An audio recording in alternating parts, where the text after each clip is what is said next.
미움받을까 두려워 자신을 포장하는 사람. 유난히 밝고 호의적인 사람을 만날 때가 있다. 그런 사람은 등장할 때부터 남들의 시선을 끌고 사람들도 관심을 보인다. 처음 만날 때 그는 평생 우정을 함께할 것처럼 행동한다. 내게 반하기라도 한 듯 무척 친밀하게 대하고 성적인 매력을 어필하기도 한다. 나는 금세 그와 친한 사이가 된 것 같다. 그런데 막상 되돌아 곰곰이 생각해보면 그에 대해 아는 게 하나도 없는 경우가 많다. 그런 이들은 우리에게 좋은 모습만 보여주려고 한다. 그러다 보면 진짜 친해졌다는 느낌을 주기가 어렵다. 인간관계라는 게 좋은 모습만 보이면 쉽게 친해질 수 있을지는 모르지만 정말 친한 관계란 나쁜 모습도 용인하는 것이기 때문이다. 사랑받고 싶다와 사랑을 잃을까 두렵다. 많은 사람들이 사랑받기를 원한다. 혼자서 자유롭게 사는 것도 행복하겠지만 인간은 어디까지나 사회적인 동물이다. 타인에게 가치를 인정받고 쓸모있는 사람이 되는 것은 자존감의 첫 번째 요소다. 자기 자신을 사랑스러운 존재로 인식하기 위해 가장 쉽게 떠올리는 방식은 사랑을 받는 것이다. 사랑받고 싶은 마음은 문제가 아니다. 문제는 사랑받음의 중요성을 지나치게 강조하는 데에서 온다. 사랑받고 싶어하는 게 당연한 욕구이고 누구나 그걸 알다 보니 집착으로 흐르기가 쉽다. 다시 말해 사랑받고 싶어 하는 마음이 사랑을 못 받으면 어쩌지? 라는 불안으로 이어진다고 보면 된다. 미움받을 용기라는 책이 베스트셀러가 된 데에는 현대인에게 이런 두려움이 깔려있기 때문이 아닐까. 시험에 합격하라는 열망이 지나치다 보면 불합격에 대한 부담감도 커진다.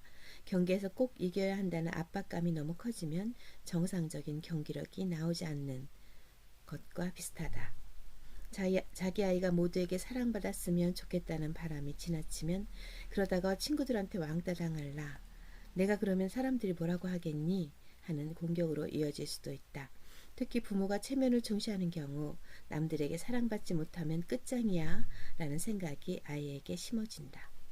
사랑에 대한 집착이 미움에 대한 두려움으로 자리 잡는 셈이다. 행복하고 싶다. 불행해지고 싶지 않다. 원하는 것을 정해놓고 그곳으로 향하는 사람들은 계속 원하는 것을 떠올린다. 공부를 잘하고 싶은 사람들은 공부 잘하는 때의 자기 모습을 떠올리며 그 모습에 따라 행동하려고 한다. 기대보다 성적이 나오지 않을 때도 그렇다. 다소 실망하고 자기 능력에 대한 믿음이 흔들리기도 하지만 모범생다운 결론을 내린다. 무엇이 문제였는지 파악하고 다음 시험에는 보완하려고 노력한다. 반면 원치 않는 것을 정해놓고 그곳으로 안 가려고 노력하는 사람들에게는 문제가 좀 복잡하다. 공부 못하는 걸 피하려는 사람의 경우 공부 못하는 학생은 인정받지 못하는 존재라는 믿음이 있다. 이는 공부 잘하는 걸 목표로 한 사람, 즉 공부를 잘하면 학교에서 인정받는다라고 믿는 경우와는 다른 결과를 낳는다.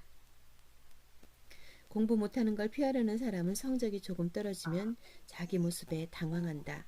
공부 못하는 학생의 모습과 닮아있기 때문이다. 평소 그렸던 부정적인 이미지에 자기 자신을 갖다 붙인다. 성적 떨어진 사람은 인정 못하는 존재는 나라는 등식이 성립한다. 목표를 공부 잘하는 사람으로 잡았을 때는 공부 잘하는 사람들의 행동 패턴에 관심이 간다. 공부 잘하는 사람들은 어떻게 행동하고 어떻게 위기를 극복했는지 궁금해한다. 반대로 성적이 나쁜 사람에게 집중했을 때는 공부 못하는 사람의 특징에 대해 많이 알게 된다. 어떤 대우를 받고 어떤 마음을 갖는지 자세히 연구한다. 그리고 어떤 나쁜 결과를 만나는지 알고 공포를 느낀다. 물론 한 번도 성적이 떨어지지 않거나 늘 기대한 대로 성적이 나온다면 두 경우 간의 차이가 없을지도 모른다. 그런데 인생 대부분은 굴곡이 있고 슬럼프가 찾아온다. 문제는 이때 생긴다. 행복해지고 싶은 목표와 불행해지지 않고 싶은 목표 간의 차이는 걸림돌을 만날 때 드러난다. 부정형 목표는 두려움을 부른다. 사랑받기를 원하는 것이 아니라 사랑 못 받는 것을 원치 않는 경우 어떻게 될까? 사랑받지 못할까봐 두려워하면 뇌는 사랑받지 못하는 상황을 떠올린다. 학교에서 선생님의 관심을 못하는 상황, 또래에게 따돌림 당하는 경험, 대학이나 회사에 들어가서도 험담의 대상이 되고 외로움에 빠지는 상상을 한다. 그래서 사랑받기 위해 노력한다. 늘 밝은 웃음을 짓고 남들이 관심 갖고 좋아할 만한 외모와 행동을 취하는데 익숙해진다. 하지만 어쩔 수 없이 시련은 온다. 아무리 사랑스러운 사람이라도 모두가 그를 사랑할 수는 없기 때문이다. 소개팅 상대에게 퇴짜 맞기도 하고 사귀던 사람과 헤어지기도 한다. 이때 부정형 목표가 세워져 있던 사람들은 나쁜 생각을 떠올린다. 자신이 사랑받을 수 없는 이유를 떠올리면서 부정적인 상황에 집중한다. 자기가 생각하는 자신의 문제점에 집중한다.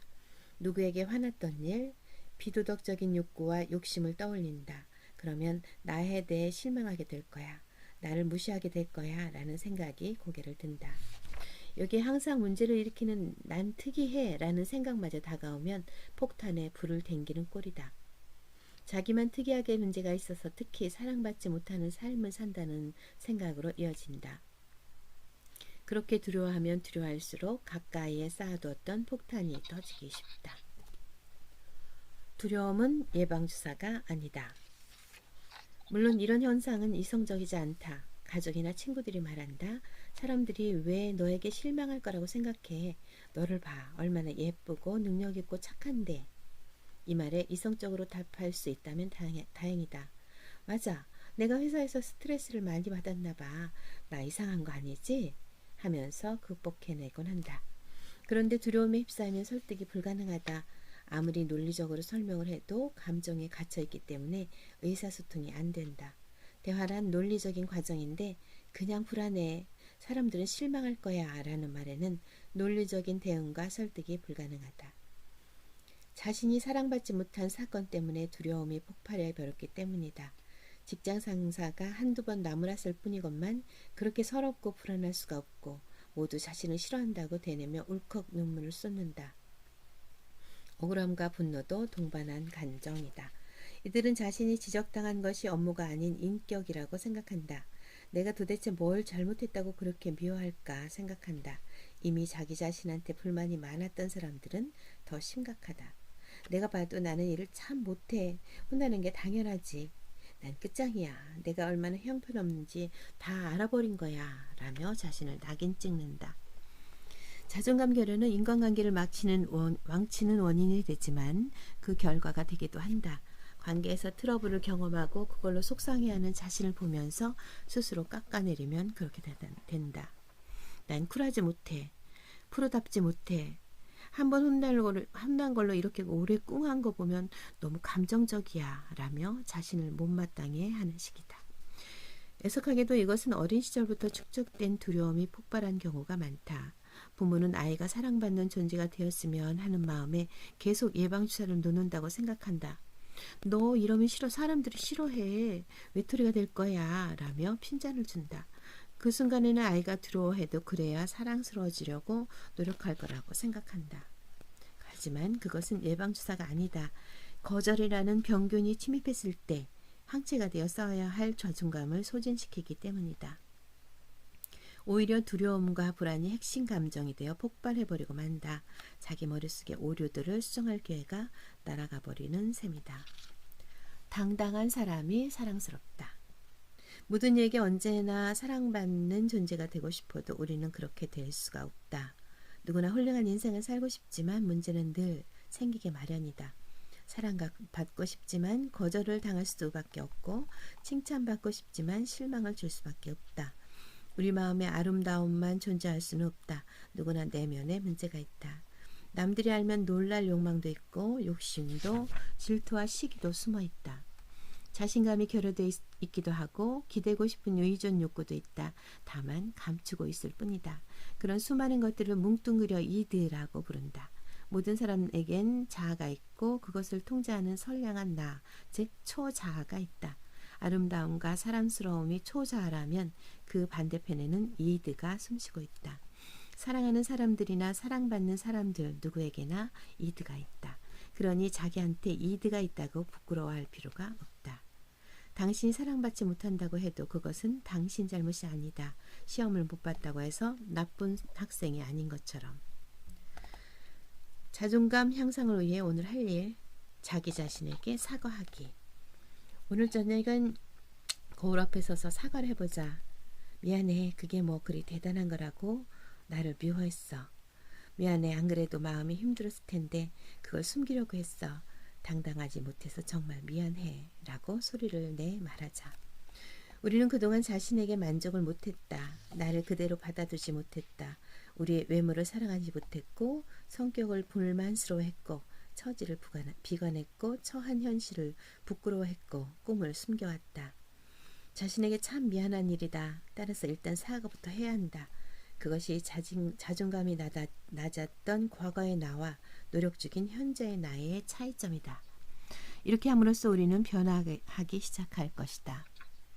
높아심에 덧붙이자면 자신에게 사과할 때 쓸데없는 변명이나 구실은 덧붙이지 말자.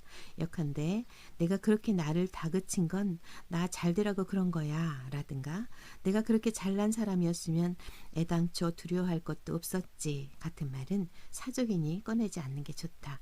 그저 자신에게 잘못한 점이나 미안한 일이 있었다면 진심으로 그 부분에 대해 사과해 보자.